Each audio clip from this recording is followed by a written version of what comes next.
Welcome back.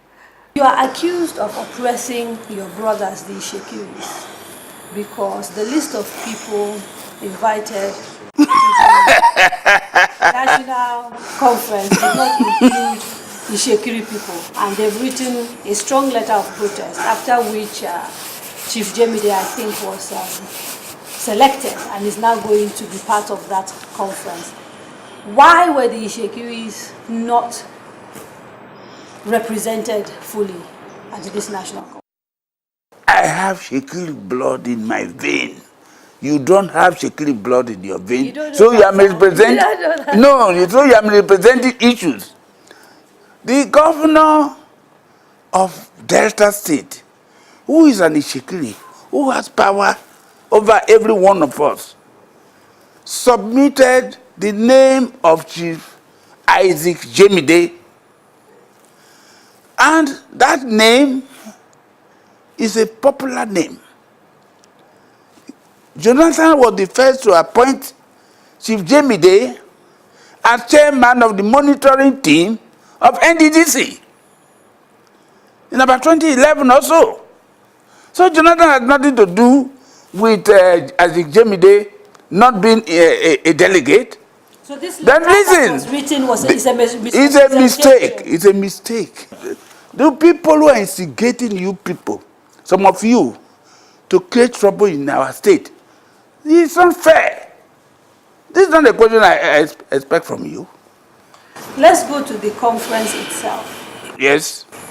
Some people have said it is a waste of time because it is not supported by law. And whatever is discussed at that constitution is not legally binding.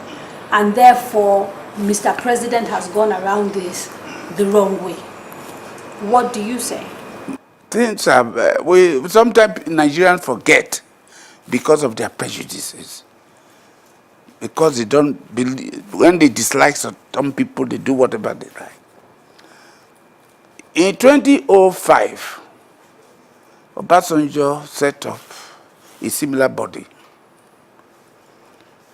It was not backed by law. You know that? It was not backed by law. And we were there. I was a member. I was the leader of the South-South. We were there for over 3 months.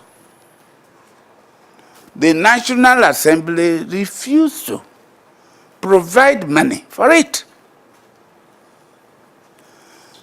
Now, this time, Jonathan has also looked into the Constitution. There is a provision in the Constitution which gives Mr. President enormous power. And he can make proclamation. He can summon meetings. They don't have to go to the National Assembly.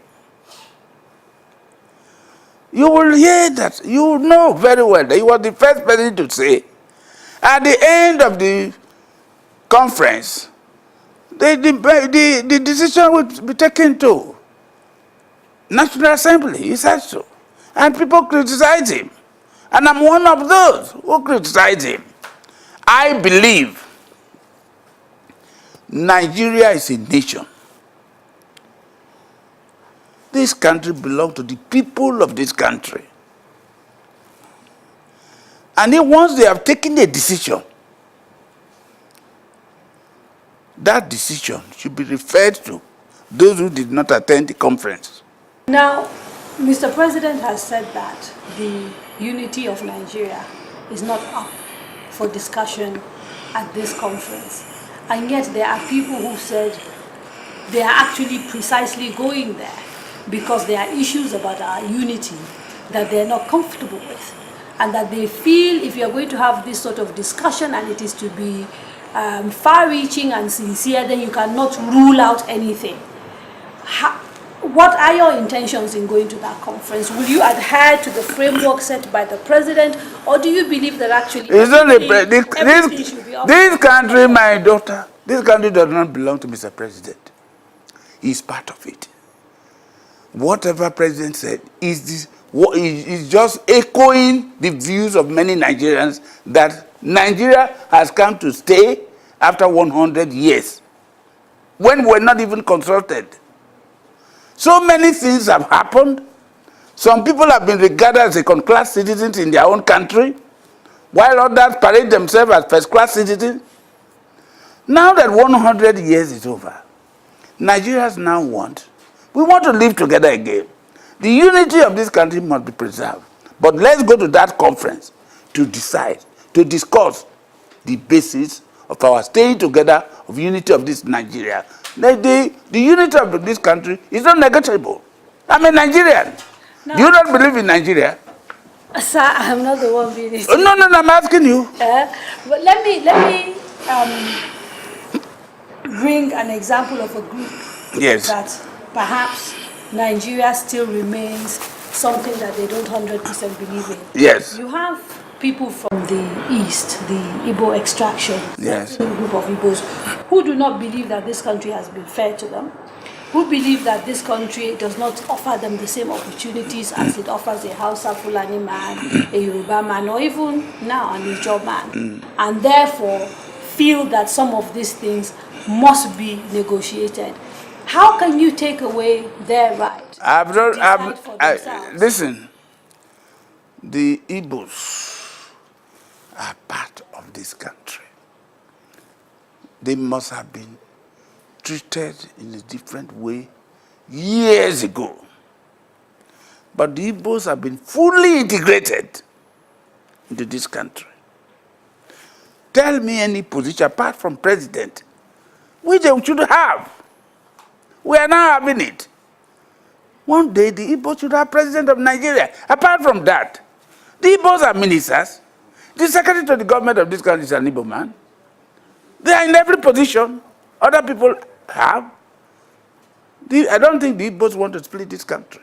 They believe in the unity of this country. After fighting a civil war for 3 years, and they have now come back to this country. Nobody owns this country more than the Igbos. You know that a few days ago we had an incident in which a group, which was pro-Biafra, attacked Enugu State Government House in an attempt to hoist the flag of Biafra inside that state house. So we do have people who are... Don't make that. I'm surprised that you are making this statement. What's of the Boko Haram? They too had their own flags. They too had their anthem. They too took about 3 councils before the state of emergency was declared in 3 states. So they are in every country.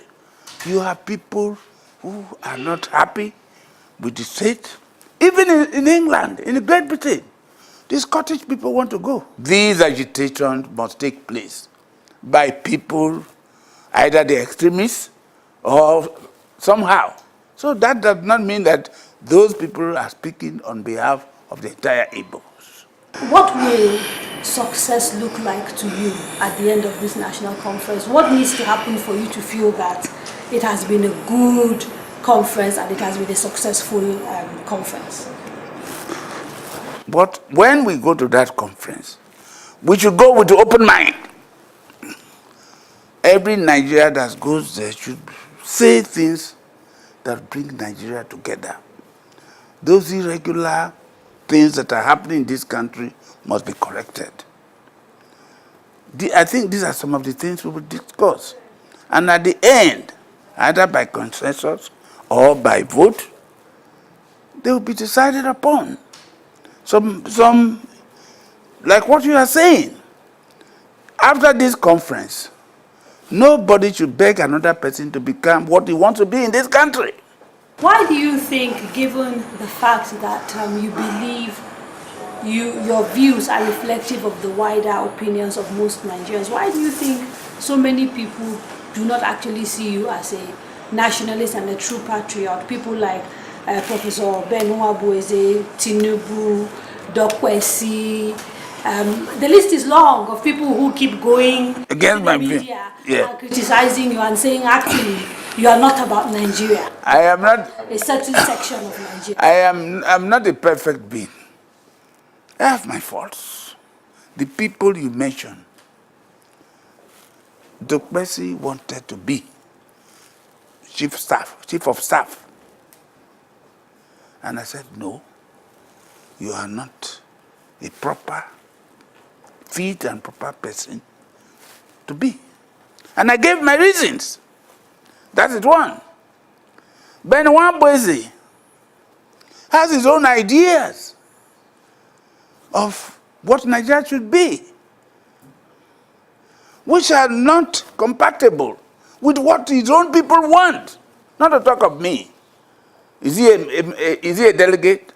None of his governors picked him. Even the zonal people, they didn't pick him. He was my teacher in London. He taught me constitutional law. I have nothing against Wambwezi. Name other person, I will tell you why he's against me.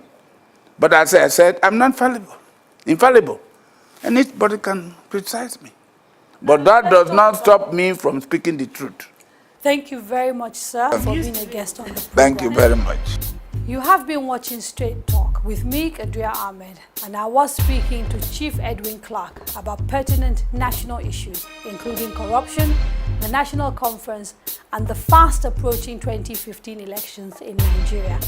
Join me next week when I'll be in conversation with another special guest, and we will talk about the many issues facing us as a nation. Have a good evening.